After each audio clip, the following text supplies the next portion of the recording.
ang ating mensahe. Last week ay ating pinagpapatuloy ngayon yung panalangin gustong-gusto ng Diyos, kaya Kanya itong pinagkakaloob.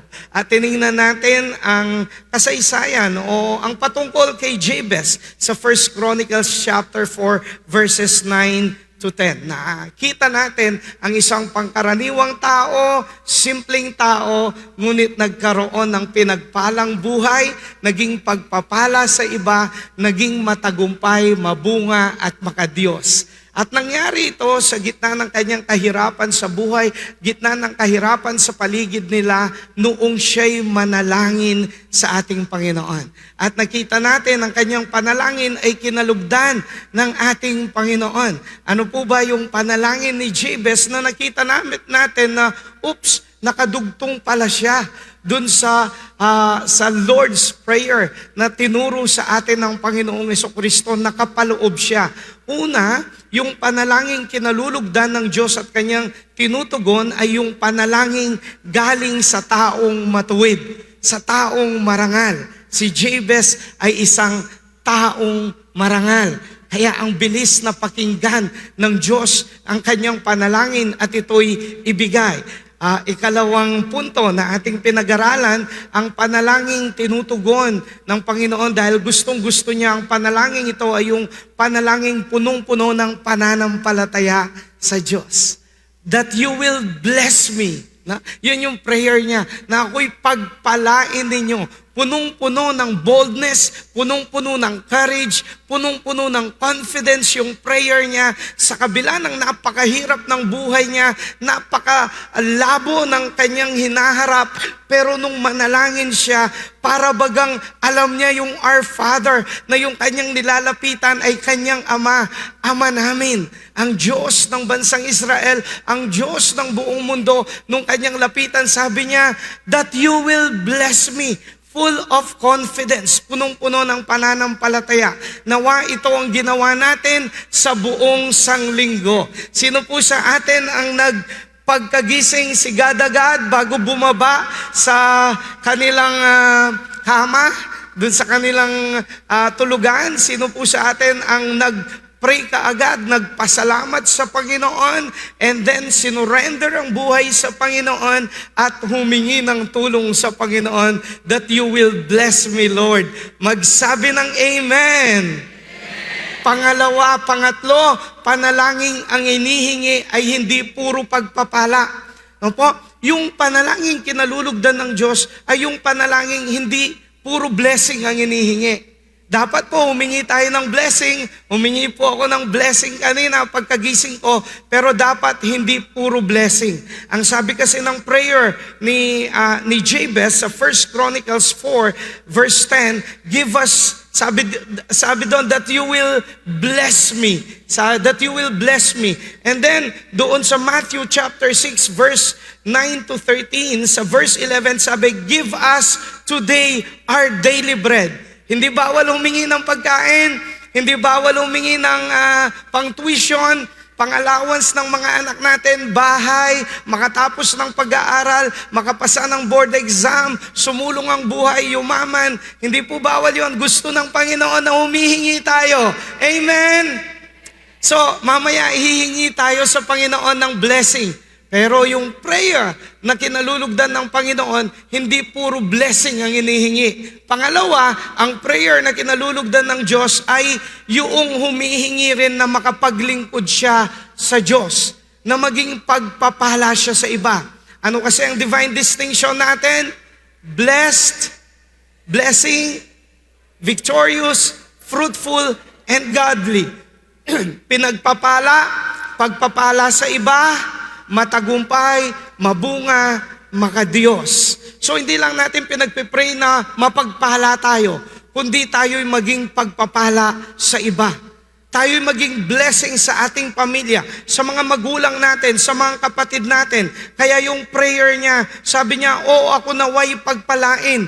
Hindi na hinto doon, may kasunod, at palawakin ang aking nasasakupan.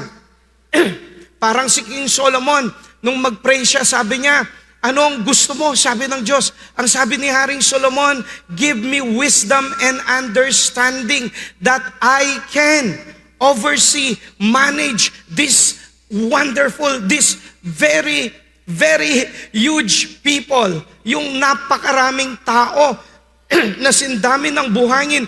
Paano ko ito pamamahalaan? Paano ako maging blessing sa kanila? Paano ko tulungan ang mga taong ito kung hindi mo ko tutulungan? Ang sabi sa 2 Chronicles chapter 1, bigyan mo ko ng karunungan at ng pangunawa upang maging blessing sa iba. Para matulungan ang mga Israelita. Tayo naman, para matulungan ang pamilya ko, para matulungan ang mga nangangailangan, ng mga mahihina, para makatulong ako sa iba. Nawa yung prayer natin, ganun po siya. Pagpalain mo ko at gamitin mo kong pagpapala sa iba. Palawakin ang aking nasasakupan. Ha? Sabi doon sa Our Father, your kingdom come. Ibig sabihin, gusto ng Panginoon, pagka nag-pray tayo, your kingdom come. Maisulong yung kagustuhan, yung paghahari ng Panginoon dito sa mundong ginagalawan natin. Gusto nating maging pagpapala sa iba. Gusto nating maging instrumento ng Diyos upang i-bless yung iba. Naalala ko to. Naalala ko ang message na ito. Siyempre, I tried my best na maging blessing sa iba. Ngayon po, kagagaling namin ni Ate V sa isang child dedication. No? Alam ko na medyo maigpit ang schedule natin ngayon, but the desire to be a blessing as well sa iba. So, sige, mag-dedicate pa rin kahit may gawain tayo ngayon. Pero, past 2 days, meron palang nangangailangan ng tulong, medyo tinatabi ko. Hindi ko pinapansin. And then kanina, the Lord rebuked me. Yung message mo, yung message na bigay ko sa inyo, sa pamamagitan mo, sabi mo, humingi ng para makapaglingkod sa Diyos. Para maging blessing sa iba. And so immediately, nag-act po ako kasi dapat yung desire natin, hindi lang mapagpala, kundi maging pagpapala sa iba. Pangatlo, yung panalangin kinalulugdan ng Diyos ay yung panalangin humihingi ng presensya at paghahari ng Diyos sa kanyang buhay. Ano yung prayer ni Jabez? Sabi niya, at si Jabez ay dumalangin sa Diyos ng Israel na nagsasabi, o ako naway pagpalain at palawakin ang aking nasasakupan. Ano pong kadugtong? Na ang iyong kamay ay sumaakin. Hawakan mo ko, makialam ka sa buhay ko, masunod ka sa buhay ko, protect me, lead me, I will obey. May karapatan ka sa buhay ko. Kagabi po ay pray magalang, no po? Ang message ni Pastor Gilbert Torres, the supremacy, the sovereignty of God. And we have to surrender dun sa kalooban ng Diyos. Na ang Lord ang sovereign, siya yung supreme. We tell God, not my will, but your will be done. Pinagpipray po ba natin yon? Lord, yung kamay mo, siyang maghari sa buhay ko.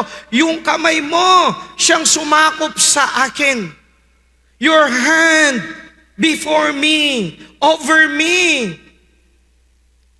Ang iyong kamay ay sumaakin.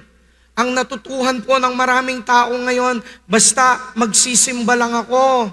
Gusto ko ng blessing, pero wag makialam ang Diyos sa buhay ko. Yung gusto ko pa rin ang gagawin ko. Kahit ayaw ng Diyos, gagawin ko. Ang mahalaga sa akin, ako, me and myself.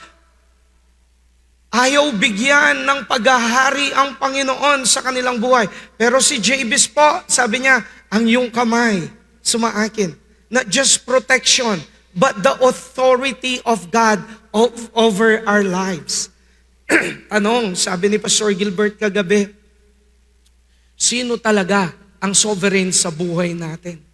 Sino yung nasusunod sa buhay natin? Tayo ba? Ang ibang tao? Ang pera, ang pangarap, Ang iba't ibang bagay, ang iba't ibang tao, o ang Diyos? He is the creator, sabi ni Pastor Gilbert. And so we are the creation. We have to submit to our Creator. Hindi lang siya creator, He is the provider of everything na mayroon tayo.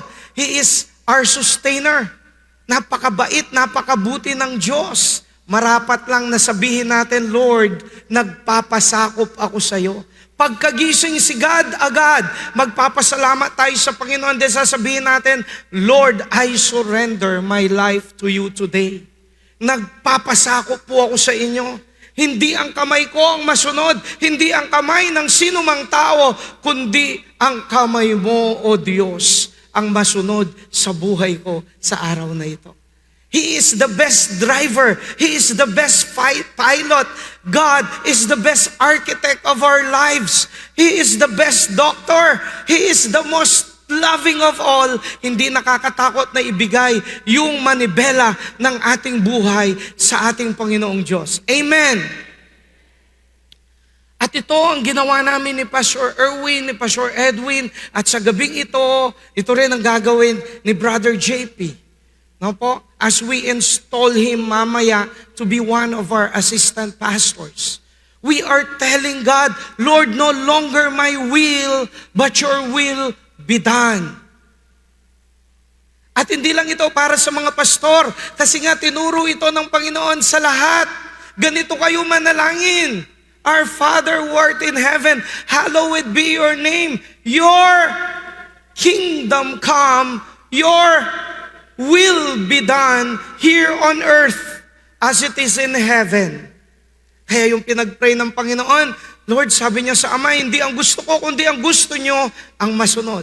Sana po, ito na yung prayer natin, pagkagising natin. Lord, salamat po, salamat po. Lord, I surrender everything to you. Maghari ka sa buhay ko sa araw na ito. Pang-apat, yung panalangin kinalulugdan ng Panginoon. No po, hindi lang panalangin humihingi ng blessing, hindi lang panalangin gustong maging blessing sa iba, hindi lang panalangin humihingi ng presensya at paghahari ng Diyos, kundi panalangin humihingi ng pagtatagumpay sa dyablo at sa kasalanan. Totoo ang Diyos. Amen? Mabuti ang Diyos. Amen? Ang plano niya sa atin ay pawang kabutihan. Totoo ang Diyos na mabuti, nagpaplano at gumagawa para sa ating kabutihan. Totoo din ang dyablo na gustong sumira ng ating buhay, na nanliligaw sa atin, na nanlilin lang ng dadaya, ng loloko, pumapatay, pumupuksa. Hindi lang ng buhay, kundi ng pamilya, ng dangal. Totoo ang dyablo. At kailangang magtagumpay tayo laban sa kanya. Amen? Ang isa sa pangunahing strategy ng demonyo, paisip sa atin na hindi siya totoo. Na huwag natin siyang pag-usapan para makapasok siya at maghari ng lubus-lubusan sa ating buhay. Totoo pong demonyo. Kaya nga po kanina, bago tayo magsimba, merong parang bumubulong sa atin, huwag ka nang magsimba. Kaya pagka nakakakita tayo ng pera, iba't ibang tukso, di ba? Merong nagbubulong, ayan, dakmain mo. Hindi yun boses ng Diyos. Boses yun ng dyablo. Na nagsasabi sa atin maging swail sa magulang natin, na magnakaw, na tayo'y mandaya, na tayo'y mang-api sa mahihina, na pagsamantalahan natin ang mahihirap, na dapat sakim tayo, dapat madamo tayo. Hindi yun boses ng Diyos. Boses yun ng dyablo. Dahil totoo ang dyablo, better recognize na totoo siya at siya hindi natin kaibigan, siya'y ating kalaban. Pansinin mo siya o hindi, gusto ka pa rin niyang sirain.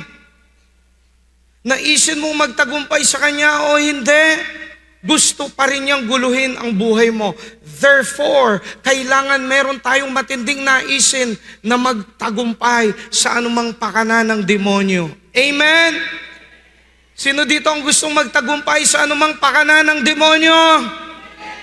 Sino dito ang gustong magtagumpay sa anumang plano ng dyablo? Kahit ito'y nakakayaman. Plano ng demonyo na nakakayaman. Gusto ba nating magtagumpay doon? Amen! Ay, pastor ako, kapit patalim ako, kapit dyablo ako, basta yumaman lang ako, kahit kasamaan, kahit manloko ako, kahit mandaya ako, kahit maging sakim ako, basta yumaman ako. Hindi po. Kaya tayong payamanin ng Diyos sa kabutihan at sa tamang paraan. Hindi sa kasakanan, hindi sa panloloko, hindi pandaraya. Ayaw natin sa demonyo kahit yung mga paraang nagpapayaman. Amen! Mga nagpapasikat na paraan ng demonyo. Nagpapapromote. Yung siraan mo, yung mga kapwa mo empleyado para ikaw ang mapromote. Ayoko, pastor, basta mapromote ako. Ay, hindi ka ganun, kapatid. Kristiyano ka. Mapupromote ka at susulong ang buhay mo nang wala kang tinatapakan, nang wala kang sinisiraan. Amen! Maging sa FB, we are better than that, mga kapatid. Kung meron kang tampo, kung meron kang something against a person, you are better than those persons na nilalagay sa FB. Hindi tayo ganon. Tayo mga Kristiyano, may dangal. We bear the name of Jesus.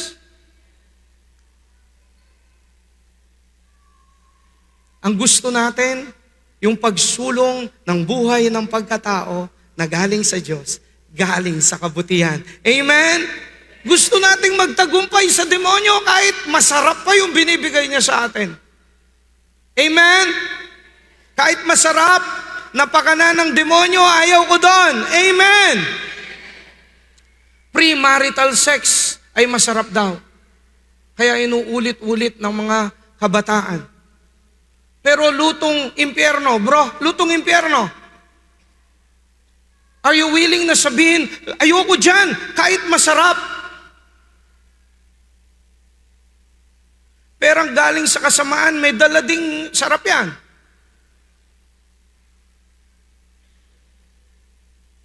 May asawa ka and then may number 2, number 3, number 4 ka. Aba, hindi ko alam pero sabi nila masarap daw yon. Galing kanino? Galing kanino? Sa demonyo. Alangan naman galing sa Diyos yung pagtaksilan mo yung asawa mo. Ayaw natin yun kahit masarap.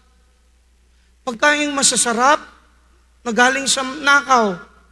Pagbibiyahe saan-saan, nagaling sa pagnanakaw, pandaraya, panloloko ng tao, paggamit ng hindi natin pera,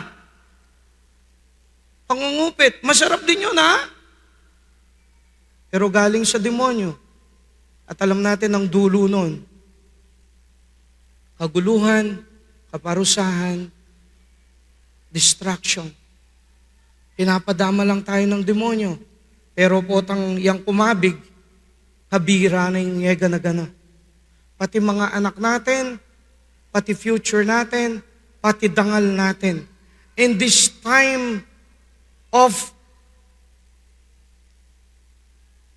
integrity-less civilization, nawa we still pray na maging men and women of integrity tayo. Ot ilamang, nakola bilyon-bilyon. Atin lapang jet, atin lapang na ano-ano. Yako, 1,000 lang naman ninanakaw ko. Pares lang yun, bro. Pares na pagnanakaw yun. Baka sumisigaw tayo ng ikulong. Paano kasi sinisigaw? Magnanakaw, ikulong? Paano po kasi yun? Yung sikat na sigaw ngayon? Ingat-ingat tayo sa pagsigaw nun. Baka kasi nagnanakaw din tayo sa bulsa ng asawa natin. Sa bulsa ni tatay.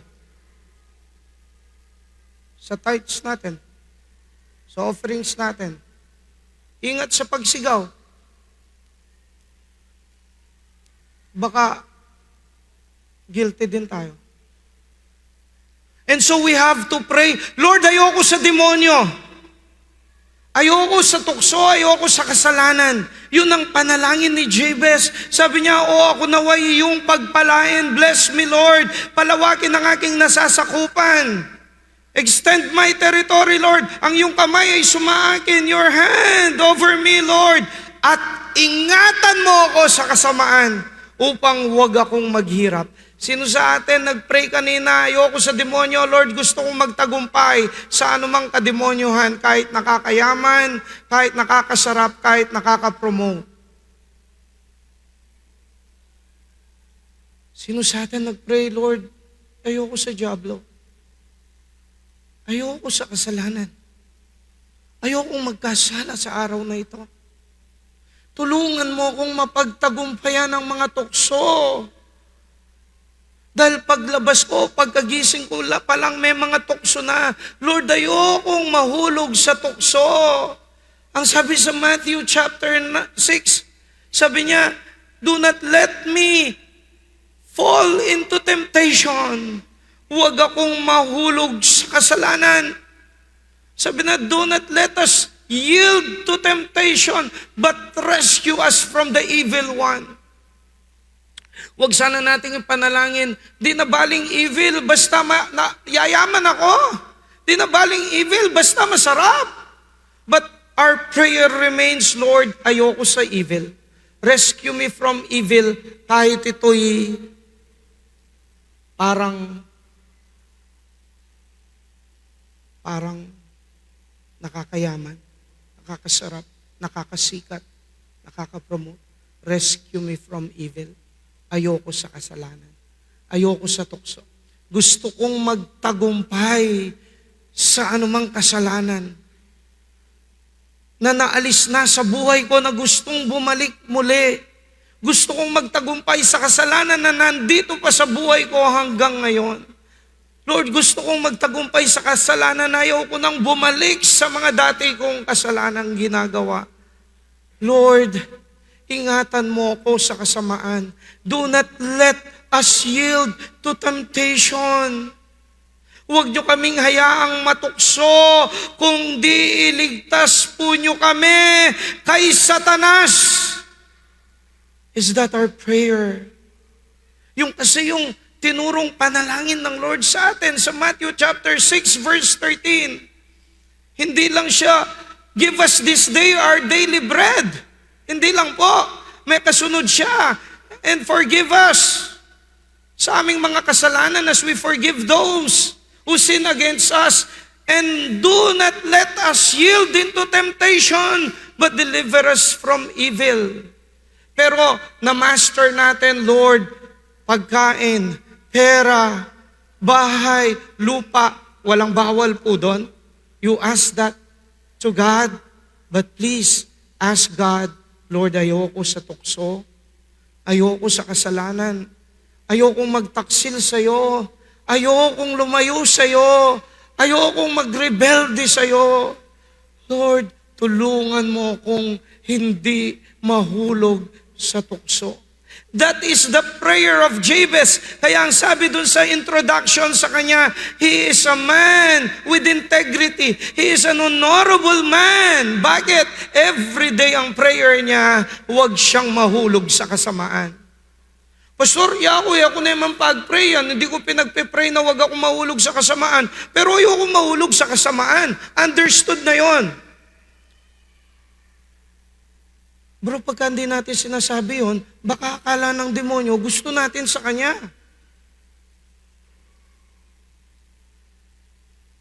Baka akala niya, magpakipot, tamo mo, ang bala mo, dalagang mainhin. Pero bumigay, tamo mo rin. Dapat sinasabi natin araw-araw, ayoko sa demonyo, Lord, ayoko sa kasamaan. Tulungan mo akong makalayo sa putikan na kinalalagyan ko ngayon. Tulungan mo akong mapagtagumpayan ang tukso na hinaharap ko araw-araw sa opisina ko, sa paaralan ko. May paraan ng pagtatagumpay sa demonyo. Panalangin mula sa puso.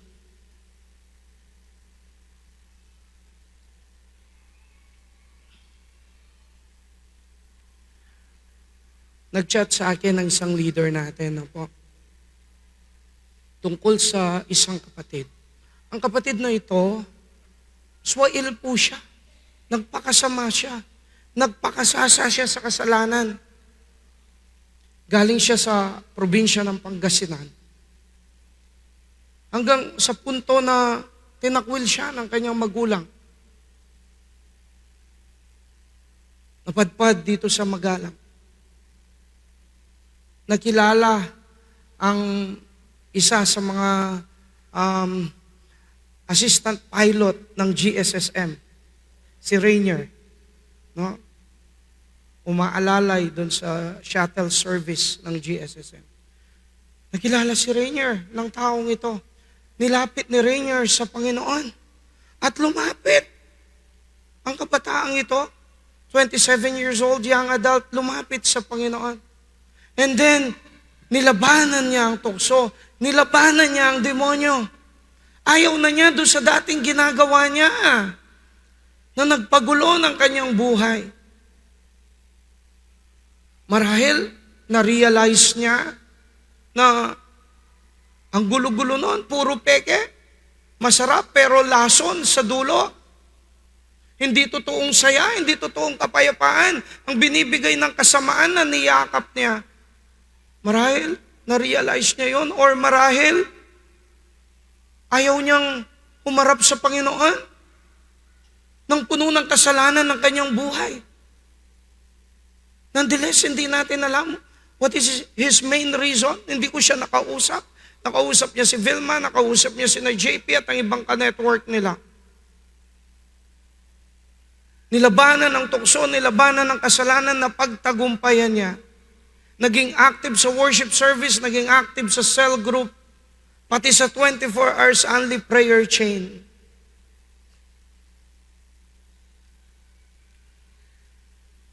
Salamat. Yung kanyang dating maduming buhay, na ginulo ng dyablo, na sinira ng demonyo, kanyang tinakwil na, at humingi siya ng tulong sa Panginoon, kaya siya'y nabago, nakapaglingkod sa Panginoon. Ngayon, 2 days ago, humarap na siya sa Diyos. 27 years old.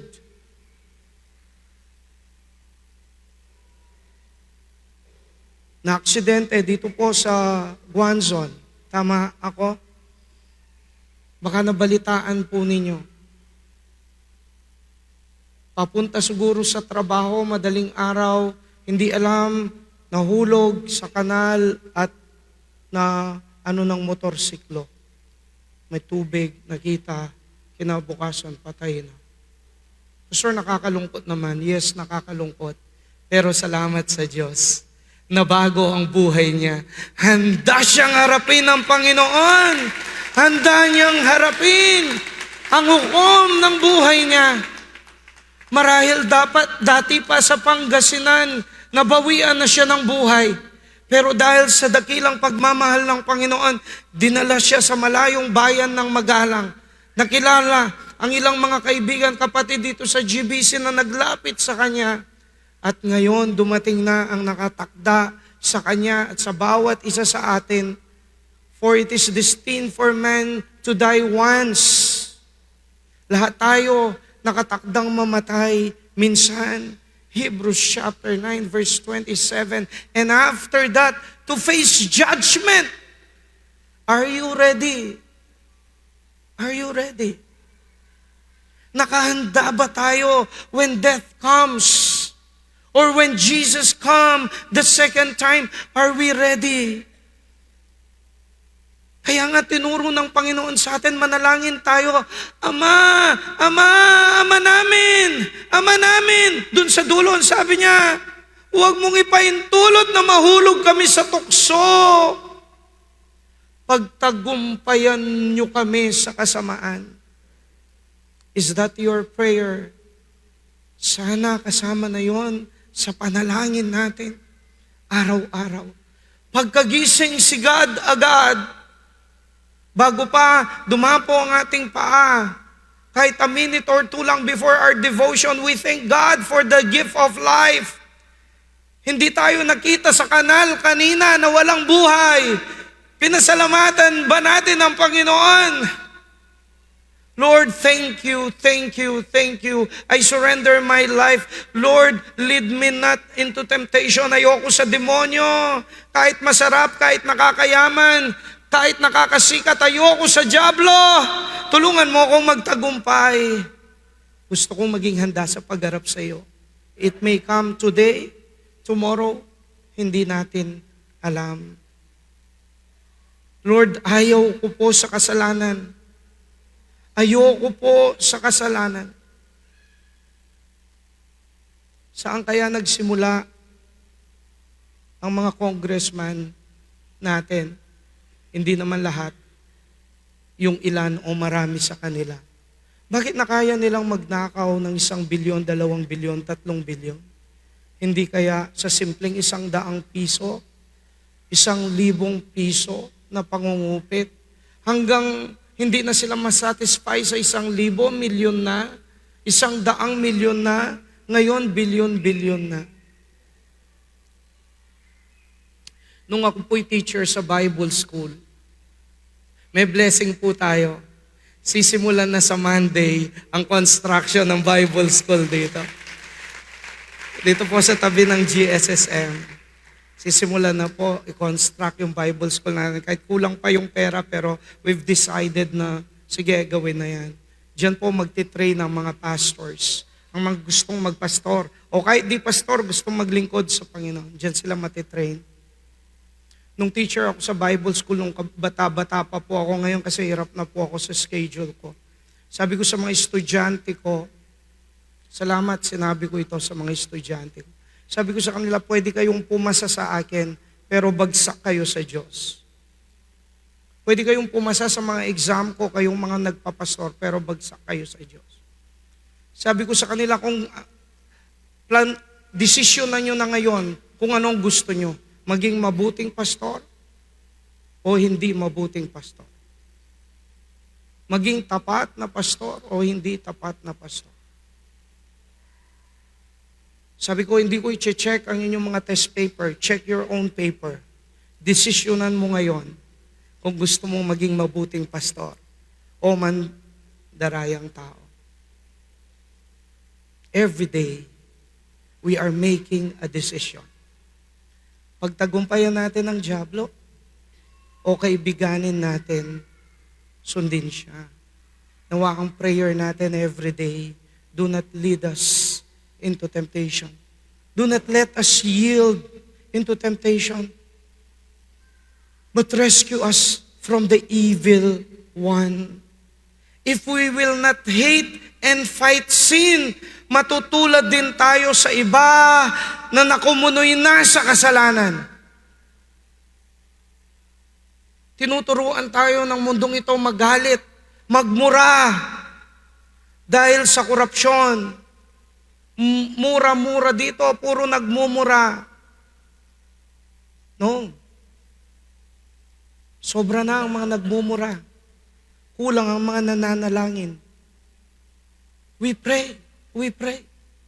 So, pwede ba akong magalit doon sa korupsyon? Pwede ba akong magalit doon sa mga nagnakaw sa atin?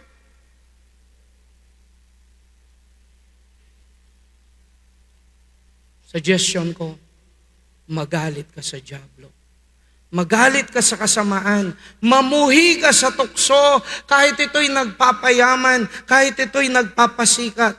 Mamuhi ka sa kadiliman kahit ito'y parang okay lang.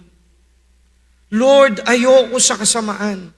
Ayoko sa dyablo. Let this be your prayer every day or else darating ang araw, isa na tayo sa nasa kumunoy ng kasamaan. Sa halip na maging ilaw, ay bahagi na ng kadiliman ng mundong ito. Alam po ninyo yung kapatid nating namatay 2 days ago, lumapit siya sa Panginoon. Nilabanan niya ang tukso, ng homosexuality, na pagtagumpayan niya. Nakapulot siya ng 1,000,000 piso.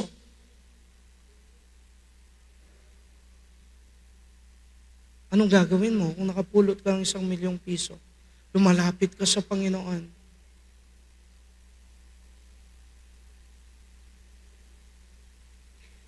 Binalik niya. Yun ang record ng kapatid natin.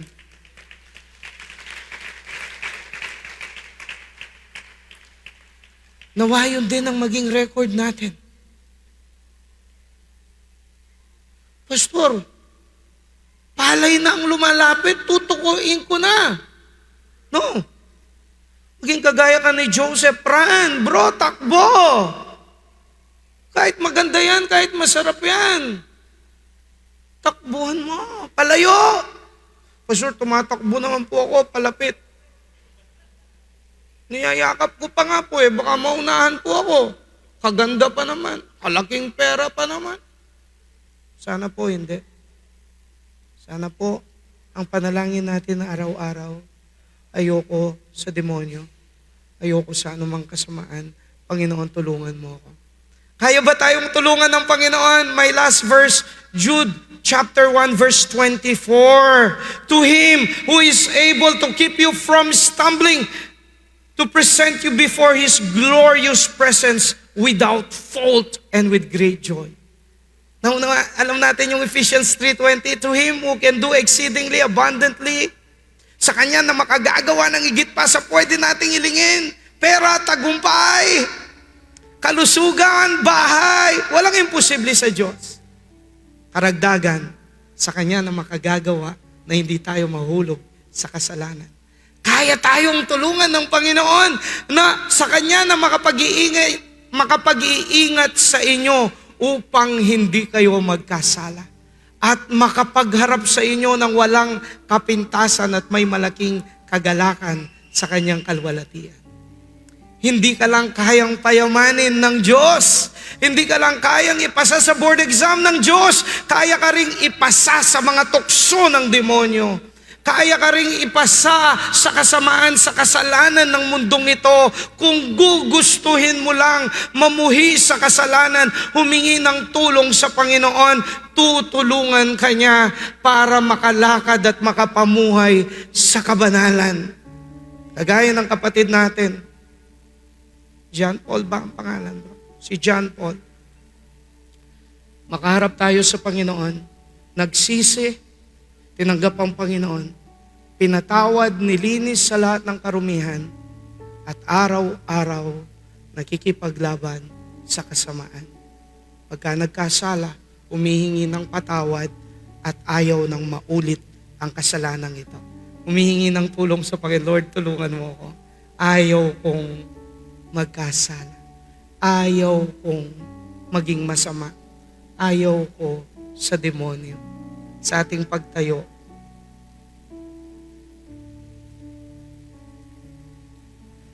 Pastor, ako, gusto kong idagdag na yon dun sa panalangin ko. Araw-araw, ayokong mahulog sa kasalanan. Ayokong mahulog sa tukso. Ayoko sa kasamaan. If you are that person, nais kitang anyayahan dito sa harapan, lipo kayo, yakbang ninyo ang inyong paa. Marahil, napagtagumpayan mo na ang maraming mga tukso at kasalanan at nais mong sabihin sa Panginoon, ayokong bumalik doon sa mga kasalanan yon. Ayokong bumalik doon sa kasamaang yon. Gusto kong magtagumpay sa mga tukso. If you are that person, halika.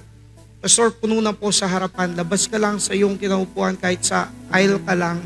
Isang kamay sa dibdib, isang kamay nakataas. Sabihin mo, Lord, ikaw ang gusto ko. Ayoko sa diablo. Gusto ko sa kabutihan, ayoko sa kasamaan. Gusto ko sa kabanalan, ayoko sa kasalanan. Panginoon, tulungan mo kung magtagumpay sa mga tukso na kumakatok sa buhay ko. Panginoon, tulungan mo kung makaalis sa putikan ng kasamaan na kinalalagyan ko ngayon. Ayokong datnan mo ako sa iyong pagbabalik na nandito sa kasalanang ito. Ayokong datnan ako ng kamatayan sa kasalanang ito, gusto ko may harap ninyo ako, Panginoong Hesus, sa Ama, banal, walang batik. Tulungan mo ako, Panginoon. Tulungan mo ako. Kausapin ang Panginoon.